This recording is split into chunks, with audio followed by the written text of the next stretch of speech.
guys, welcome back to my channel. This is Ananya Chaudhary and today now we are going to start with class 9 science chapter 13 why do we fall ill. तो आज हम अब term 2 की preparation करेंगे जो कि ये वाला हमारा चैप्टर है जो टर्म 2 में है। तो आज हम इसकी प्रिपरेशन करेंगे कि इस चैप्टर में क्या है ऐसा why do we fall ill. सिर्फ एक यही चैप्टर जो है हमारे टर्म 2 में आने वाला है। तो आज हम देखेंगे कि इस चैप्टर में क्या क्या आता है कि why do we fall ill, कि हम बीमार क्यों पड़ते हैं। तो फर्स्ट है हमारा हेल्थ। What is health. अब हेल्थ क्या होता है? तो हेल्थ हमारी जो स्टेट करता है हमारी कंप्लीट फिजिकल, हमारी एक स्टेट होती है जो हमारी complete physical, mental and social wellbeing को स्टेट करता है। Health is a state of complete physical social wellbeing, यानी कि हम फिजिकली भी ठीक हैं, मेंटली भी ठीक हैं और हम सोशल वेलबींग भी, यानी कि हमारा जो सोसाइटी है उससे भी ठीक है फिजिकली, यानी कि हमारी जो बॉडी है हमारी उस पर कोई एक्सटर्नल वाउंड नहीं है, कोई चोट नहीं है। तो वो हमारी स्टेट करता है कि अगर हम पूरे फिजिकली ठीक है यानी कि हमारी हेल्थ ठीक है, पर सिर्फ एक उससे काम नहीं चलेगा, हमें मेंटली भी फिट होना पड़ेगा, उसके लिए सोशली भी फिट होना पड़ेगा और फिजिकली भी। यानी कि कई हमारी सोसाइटी में है, हम सोसाइटी में एकदम ठीक है, यानी कि हम सोशली वेलबींग भी है, सोसाइटी से हमें कोई प्रॉब्लम नहीं हो रही है। तो ये हमारा सोसाइटी से बिलोंग होता है। मेंटली यानी कि हमें कोई स्ट्रेस नहीं है, कोई स्ट्रेस हमें नहीं है, तो भी हम कह सकते हैं हम फिट है। अगर हम इन तीनों चीज़ों से फिट है यानी कि तो हम हेल्दी हैं, वी आर हेल्दी। अगर इन तीनों में से किसी एक में भी अनफिट है तो वी आर नॉट हेल्दी। तो इन तीनों चीज़ों का होना बहुत ज़रूरी है अगर हम हेल्दी हैं तो, अगर हमें हेल्दी होना है तो कंडीशन क्या रिक्वायर होती है हमारी गुड हेल्थ के लिए। तो first is good physical and social environment. जो हमारा सोशल एनवायरनमेंट है, मतलब हमारे जो चारों तरफ का एनवायरनमेंट है वो गुड होना चाहिए एकदम सोशल, यानी कि हमारी सोसाइटी में हम रह रहे हैं वहाँ पे लोग कूड़ा वगैरह नहीं फेंकते, वहाँ पे कूड़ा वगैरह नहीं फेंकते, इसलिए वहाँ का एनवायरनमेंट क्लीन है और गुड है। वहाँ पे इतने सोसाइटी में, जिस सोसाइटी में हम रह रहे हैं वहाँ पे ना ही ज़्यादा पोल्यूशन है और ना ही लोग इतना कूड़ा इधर उधर फेंक देते हैं, सब डस्टबिन यूज़ करना चाहिए। इसलिए तो हमारा जो सोशल एनवायरनमेंट है वो भी गुड है। गुड फिजिकल, यानी कि फिजिकल हेल्थ भी हमारी गुड होनी चाहिए, कोई फिजिकली प्रॉब्लम नहीं होनी चाहिए हमें। Next is good economic conditions, यानी कि हमारी जो इकोनॉमिक कंडीशंस है हमारी हम कहीं पर जॉब करते हैं तो हमारी जो वहाँ से इनकम आती है, हमारी इनकम आती है तो हमारा जो पैसा होता है यानी कि अमाउंट, यानी कि जो हमारे जो मनी होता है वो हमारे इकोनॉमिक में होता है, मतलब इकोनॉमिक से रिलेटेड होता है। तो जो हमारी जो इकोनॉमिक कंडीशन है वो भी गुड होनी चाहिए, यानी कि हमारा खाने पीने का अगर हमारे पास हम इतने पैसे में भी ला सकते हैं। ऐसा हो सकता है कि अगर हम फ्रूट्स खा रहे हैं, फ्रूट्स के लिए भी हमें पैसे चाहिए होंगे, तो जब भी अगर हमारे पास पैसे होंगे तो हम फ्रूट्स लेके आएंगे। फ्रूट से हमारी जो बॉडी है वो एकदम फिट रहेगी, हेल्दी, हम हेल्दी रहेंगे। तो हेल्दी चीज़ें खाने के लिए हमारी इकोनॉमिक कंडीशंस भी ठीक होनी चाहिए। तो ये दोनों कंडीशंस नेसेसरी हैं। Next is good physical and social environment includes clean surroundings, good sanitization, proper garbage disposal and clean drinking water. यानी कि जो गुड फिजिकल और सोशल एनवायरनमेंट है वो हमारा क्लीन सराउंडिंग्स इंक्लूड करता है, good sanitization, proper garbage disposal and clean drinking water. यानी कि जो हमारा फिजिकल और सोशल एनवायरनमेंट है वो हमारे क्लीन सराउंडिंग्स को इंक्लूड करती है, यानी कि चारों तरफ साफ सुथरा होना चाहिए उसको इंक्लूड करती है। एंड प्रॉपर गार्बेज डिस्पोजल, यानी कि जो गार्बेज है लोग अपने घर के बाहर गार्बेज रख देते हैं तो सोशली वो फिट नहीं होगा हम सबकी हेल्थ के लिए। तो सोशली एनवायरनमेंट, हमारा जो सोशल एनवायरनमेंट है उसको क्लीन रखना है तो गार्बेज का डिस्पोजल हमें प्रॉपर करना होगा, ये नहीं कि करके बाहर रख दिया, उसको डिस्पोजल करना होगा। एंड क्लीन ड्रिंकिंग वाटर, यानी कि हमारा जो वाटर है वो भी क्लीन होना चाहिए, पानी साफ होना चाहिए। अगर हम पानी पी रहे हैं उससे पहले हमने ग्लास में भर के रख दिया, उसे ढका नहीं है, वो ऐसे ही रखा है, तो उसमें हमारे बहुत सारे बैक्टीरियाज हो जाते हैं, तो वो नहीं होना चाहिए।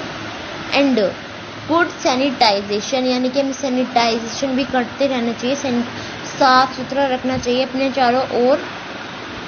Next is good economic conditions include job opportunities for earning to have nutritious food and to lead a healthy life. यानी कि जो हमारी इकोनॉमिक कंडीशंस होती हैं उसमें हमारी जॉब अपॉर्चुनिटीज भी इंक्लूड होती हैं। टू अर्निंग, फॉर अर्निंग यानी कि मनी को ही तो हम अर्न करेंगे बाय डूइंग जॉब के द्वारा हम अपना मनी तो अर्न करेंगे, जिससे हम अपना न्यूट्रिशियस फूड हम परचेज कर सकते हैं। और यानी कि अगर हम न्यूट्रिशियस फूड लेंगे फिर हमारी हेल्थ पर कोई इफेक्ट नहीं पड़ेगा, हेल्थ हमारी एकदम फिट रहेगी अगर हम न्यूट्रिशियस फूड लेंगे। लेकिन उसके लिए भी हमारे पास जॉब अपॉर्चुनिटीज होनी चाहिए, गुड जॉब होनी चाहिए, ताकि हम अपना न्यूट्रिशियस फूड अर्न कर सके। जैसे कि लाइक फ्रूट्स, हेल्दी फ्रूट्स होते हैं, उनको हम अर्न कर सके, तो इन सब के लिए हमें गुड जॉब की जरूरत होगी। Next is personal and community issues both matter for health, यानी कि पर्सनल भी और कम्युनिटी इश्यूज दोनों हेल्थ के लिए मैटर करते हैं। यानी कि जो हमारा पर्सनल तो ऐसे हो गए, हम अपने हेल्थ के बारे में सोच रहे हैं जैसे कि, तो हमारे अपने घर में हमें अपना खुद का सैनिटाइजेशन अच्छा रखना चाहिए, अपने पास का खुद का एनवायरनमेंट भी हमें क्लीन रखना होगा, अपना खुद का गार्बेज डिस्पोजल करना होगा, यानी कि अपना सैनिटाइजेशन करते रहना है, अपना फ्रूट्स खाना है, अपना मेंटली फिट रहना है, अपना सोचना है।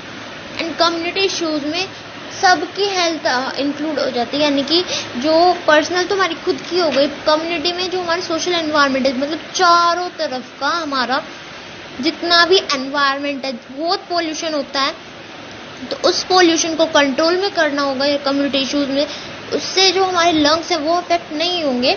तो इसलिए जितने भी हम लिविंग बींग्स है अर्थ पर, वो एकदम फिट रह सकेंगे अगर उनके लंग्स इफेक्ट नहीं करेंगे, तो रेस्पिरेटरी सिस्टम भी ठीक रहेगा उनका।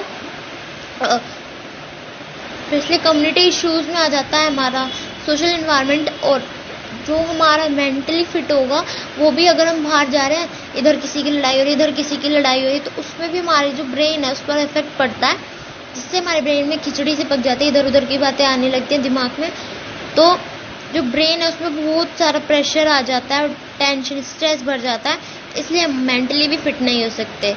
इसलिए पर्सनल और कम्युनिटी इशू दोनों हेल्थ के लिए इम्पोर्टेंट है। Next is difference between personal and community health. तो जो हमारी पर्सनल हेल्थ है वो सिर्फ एक इंडिविजुअल की हेल्थ से एसोसिएट करती है, यानी कि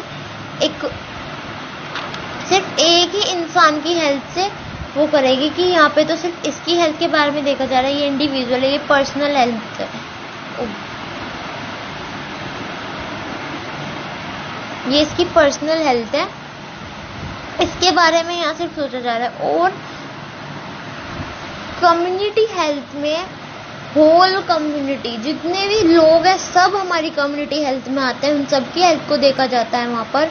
it is associated with the health of all community, whole community, यानी कि वो सभी कम्युनिटी, जितना भी हमारा ग्रुप है, जो भी है, सबसे एसोसिएट करता है, उनकी हेल्थ से एसोसिएट करता है। First point is clear. Personal health is refers to the health of an individual, only the individual, and community health refers to the health of whole community, whole community की health से refer होता है। और जो हमारी personal health है वो सिर्फ इंडिविजुअल की हेल्थ से होता है। And second is it is the state, personal health में it is the state of physical mental of an health of an individual, यानी कि जो पर्सनल हेल्थ है वो सिर्फ फिजिकल और मेंटल हेल्थ पे डिपेंड होती है, ये हमारे सोशल एनवायरनमेंट पर डिपेंड नहीं होगी। सोशल होगा तो कम्युनिटी भी आ जाएगी, क्योंकि सोशल हमारे चारों तरफ को होता है, सोशल एनवायरनमेंट, सोशल वेलबींग भी होना चाहिए। लेकिन अगर हम सिर्फ एक इंडिविजुअल पर्सनल हेल्थ की बात करें तो उसमें सिर्फ फिजिकली और मेंटली, हमारे मेंटली और फिजिकली हेल्थ को ही स्टेट करती है पर्सनल हेल्थ। और कम्युनिटी हेल्थ में हमारा सोशल, सोसाइटी वगैरह भी आ जाती है इसमें सोशली। नेक्स्ट है हमारा कम्युनिटी हेल्थ का सेकंड पॉइंट है, it is the state of maintenance, protection and improvement of whole community. यानी कि ये हमारी जो कम्युनिटी हेल्थ है वो मेंटेनेंस की स्टेट है, प्रोटेक्शन की और इम्प्रूवमेंट, यानी कि जो पूरी की पूरी हमारी कम्युनिटी है उसकी प्रोटेक्शन को लेकर है, उसके इम्प्रूवमेंट में और मेंटेनेंस में, यानी कि उनकी हेल्थ में इम्प्रूवमेंट लाना, ये सब हमारा कम्युनिटी हेल्थ में आता है, जिसमें हमारी पूरी होल कम्युनिटी आ जाती है। Next third point is of personal health, health can be maintained by personal and domestic hygiene. यानी कि जो हेल्थ पर्सनल हेल्थ जो है वो खुद, मतलब हम खुद से भी मेंटेन कर सकते हैं, और यानी कि डोमेस्टिक हाइजीन से भी कर सकते हैं, जो कि हमारे घरेलू उपाय होते हैं उनसे भी हम उसको हाइजीन कर सकते हैं, ठीक कर सकते हैं, हेल्थी हो सकते हैं। और कम्युनिटी हेल्थ में health can be maintain by proper disposal of waste and sewage. यानी कि हम जो हमारा गार्बेज है उसको प्रॉपर डिस्पोजल करने से और सेवेज करने से हम अपनी हेल्थ को मेंटेन कर सकते हैं कम्युनिटी हेल्थ में। और पर्सनल हेल्थ में हम डोमेस्टिक हाइजीन से भी कर सकते हैं। तो ये भी हमारा डन हो चुका है कि पर्सनल हेल्थ हमारी सिर्फ एक इंडिविजुअल को रेफर करती है, और कम्युनिटी हेल्थ हमारी होल कम्युनिटी, पूरी कम्युनिटी को ले लेती है। जितनी भी हमारी कम्युनिटी है पूरी कम्युनिटी को हमारी कम्युनिटी हेल्थ ले लेती है। ओके, तो next is difference between healthy and disease. तो जो हमारा नेक्स्ट टॉपिक है वो है हमारा हेल्दी एंड डिसीज फ्री। इन दोनों के बीच में हमें डिफरेंस बताना है कि हेल्दी और डिसीज फ्री पर्सन में डिफरेंस क्या होता है। डिसीज फ्री तो हो गया जिसको कोई बीमारी ही नहीं है, और हेल्दी जो हेल्दी है। और इन दोनों में डिफरेंस क्या है? हेल्दी को भी कोई डिसीज नहीं होती, डिसीज फ्री को भी कोई डिसीज नहीं है। तो इन दोनों में हमें डिफरेंस देखना है कि इन दोनों में क्या डिफरेंस है। तो फर्स्ट डिफरेंस है हेल्दी एंड डिसीज फ्री में, हेल्थ जो है हमारी वो हमारी एक प्रॉपर, मतलब जो it is a state of being well to function properly physically, mentally and socially. यानी कि ये एक हमारी, ये वही है हमारी हेल्थ की डेफिनेशन। ये हमारी प्रॉपरली फिजिकली भी, हमारे जो फंक्शन है वो फिजिकली भी वर्क करने चाहिए, मेंटली भी एंड सोशली भी अच्छे से वो भी, यानी कि हम प्रॉपरली फिजिकली भी ठीक होने चाहिए, मेंटली भी and also socially. And disease free, it is a state of absence of discomfort, not having problem in normal state that disturbs the proper functioning of the organism। यानी कि जो disease free है वो हमारी एक ऐसी state है जिसमें हमारी बॉडी में कोई भी डिस्कम्फर्ट, किसी भी डिस्कम्फर्ट की एब्सेंस होती है। कोई भी डिस्कम्फर्ट हमारी जो बॉडी है उसमें नहीं होता,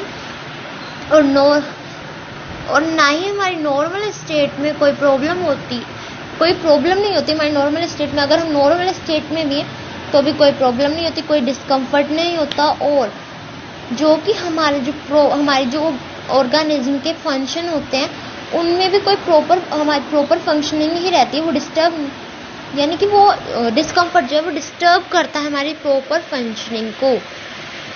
और हेल्दी में होता है हमारा, it is dependent on the person and it's environment. यानी कि हेल्थ जो है हमारी डिपेंड होती है पर्सन पर, जिस पर्सन की बात हो रही है उस पर, और उसके चारों तरफ के एनवायरनमेंट पर डिपेंड होती है हमारी health. And disease free, it is dependent only on the person. ये सिर्फ पर्सन पर ही डिपेंड करती है कि उसको कोई बीमारी नहीं है। उसका हमारा एनवायरनमेंट से क्या लेना देना कि उसको कोई बीमारी नहीं है, लेकिन उसको वो एकदम हेल्दी है। हेल्दी तो वो अपने एनवायरनमेंट से ही होगा ना, इसलिए वो हेल्दी है। और डिसीज फ्री हमारा सिर्फ उस पर्सन से ही बिलोंग करता है, यानी कि पर्सनल हेल्थ से हो गई। और हेल्दी में थर्ड पॉइंट आ जाता है healthy person is a disease free.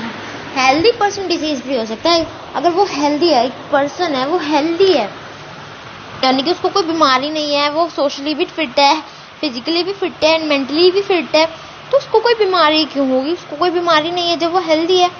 तो डिसीज फ्री पर्सन जो है, अ डिसीज फ्री पर्सन में नॉट बी हेल्थी, यानी कि उसकी जो हेल्थ है वो पुअर हेल्थ भी हो सकती है यानी कि वो बीमार भी हो डिसीज फ्री यानी कि कोई बीमारी नहीं है पर डिस्कम्फर्ट है थोड़ा सा बॉडी में, और वो हेल्दी भी हो सकता है और नहीं भी, यानी कि वो हेल्दी, हम उसको हेल्दी बोल भी सकते हैं और मे नॉट भी, यानी कि जो हेल्दी पर्सन है उसको तो हम डिसीज फ्री बोल सकते हैं कि इसको कोई डिसीज नहीं है, लेकिन डिसीज फ्री पर्सन को हम हेल्दी बोल भी सकते हैं और नहीं भी।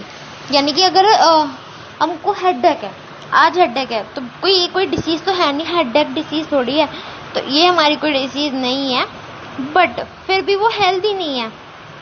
क्यों हेल्दी नहीं है? उसको हेडेक है, तो जो ब्रेन है मेंटली वो फिट नहीं होगा अगर उसको, और क्या कहते हैं, अगर उसको हेडेक है बट डिसीज फ्री है पर हेल्दी भी नहीं है, डिसीज फ्री और हेल्दी भी नहीं है, तो इसलिए डिसीज फ्री को हम हेल्दी भी बोल सकते हैं और नहीं भी। अगर हमें मान लो हेडेक है, ये कोई डिसीज नहीं है, यानी कि डिसीज फ्री है और हेल्दी भी नहीं है, बस डिसीज फ्री पर्सन है। तो ये फर्क है हमारा डिसीज फ्री और हेल्दी पर्सन में। Next is what is disease? Disease क्या होते हैं? The word disease derive from dis plus ease equals to not at ease, यानी कि जो हमारा डिसीज वर्ड है वो डिराइव होता है हमारा डिस प्लस इज वर्ड से, यानी कि वो इजी वर्ड नहीं है, नॉट एट इज, इजी पर नहीं है वो। डेफिनेशन क्या होती है हमारी डिसीज की? Disease is a condition of disrupted functioning of an organ और organ systems of the body, यानी कि जो हमारी डिसीज होती है वो एक ऐसी कंडीशन होती है जो हमारी फंक्शनिंग होती है एक ऑर्गन की या ऑर्गन सिस्टम की, बॉडी के किसी भी ऑर्गन की या बॉडी के ऑर्गन सिस्टम में जो डिसरप्टेड फंक्शनिंग होती है, डिसीज वो कंडीशन होती है हमारी। तो विच फैक्टर्स अफेक्टिंग हेल्थ और कॉजिंग डिसीज, यानी कि ऐसे फैक्टर्स जो हमारी हेल्थ को अफेक्ट करते हैं और डिसीज को कॉज कर देते हैं, तो वो हमारे दो फैक्टर्स होते हैं, दो ब्रॉड कैटेगरीज में डिवाइड करे गए हैं, intrinsic factors and extrinsic factors. तो इनको भी हम आगे पढ़ेंगे।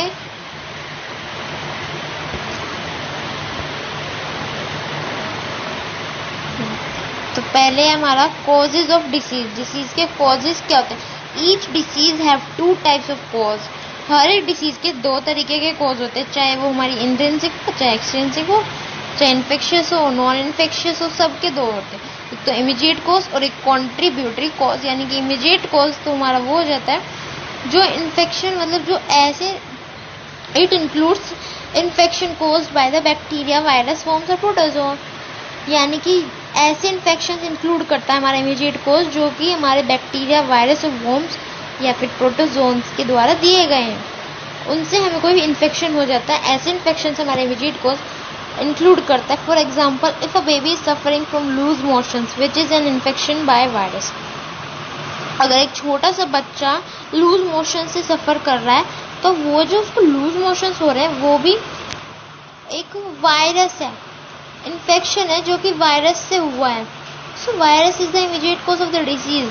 सो जो वायरस है वो डिसीज का इमीडिएट कॉज है, विच में enter body by drinking unclean water, यानी कि कॉन्टैमिनेटेड वाटर पीने से बॉडी में एंटर कर जाता है, यानी कि कंटैमिनेटेड फूड या कंटैमिनेटेड एयर, कंटैमिनेटेड वाटर, इन सब को लेने से जो वायरस हमारी बॉडी में एंटर कर जाता है, या फिर बैक्टीरिया भी आ सकते हैं, तो उससे हमारे इमीडिएट कॉज हो जाते हैं। Contributory causes, lack of good nourishment, genetic factors और डिफेक्ट्स, पॉवर्टी और लैक ऑफ पब्लिक सर्विसेज, यानी कि हमारी जो इकोनॉमिक कंडीशंस हैं वो भी अच्छी नहीं है, जेनेटिक फैक्टर्स और डिफेक्ट्स हैं होते हैं, और lack of good nourishment, nourishment good नहीं होता है।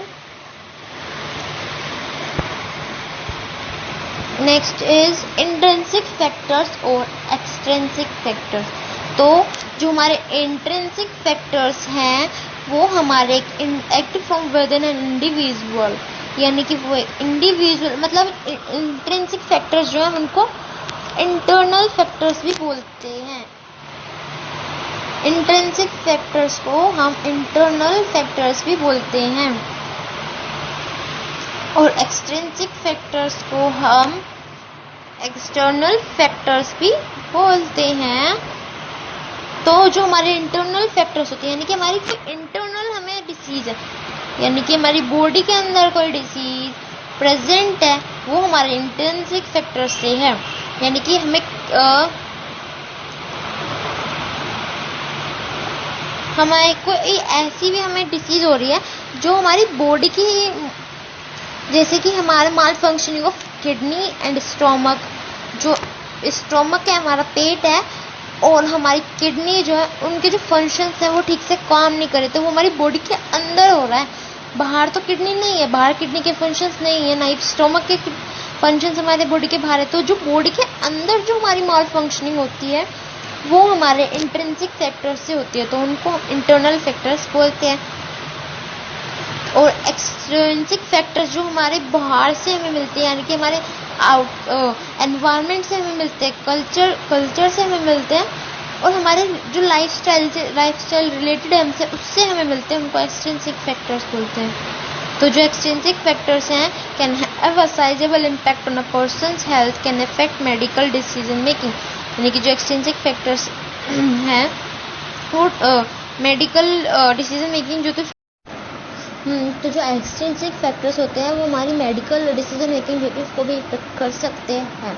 तो जो हमारे इंट्रिंसिक फैक्टर्स में हमारे आ जाते हैं, जैसे कि malfunctioning of stomach, malfunctioning of kidney, respiratory system, बहुत से आ जाते हैं जो हमारी बॉडी के अंदर होते हैं, ऐसी हमारी डिसीज होती है। एक्सट्रिंसिक फैक्टर्स जो हमें बाहर से होती है, यानी कि हम अल्कोहल ले रहे हैं तो वो अल्कोहल से जो हमें डिसीज हो रही है तो वो हमारी एक्सट्रिंसिक फैक्टर्स है। और हमारा जो गार्बेज डिस्पोजल नहीं हो रहा है, हमारा प्रॉपर गार्बेज डिस्पोजल नहीं हो रहा है हमारे आसपास, तो वो भी हमारा एक्सट्रिंसिक फैक्टर से हमारी जो डिसीज हो रही है। तो next topic is types of disease. Types of disease क्या होते हैं? तो कितने तरह की हमारी जो डिसीज होती हैं वो आज हम देखने वाले हैं। तो फर्स्ट डिसीज के दो टाइप्स होते हैं, कॉन्जेनिटल एंड एक्वायर्ड डिसीज।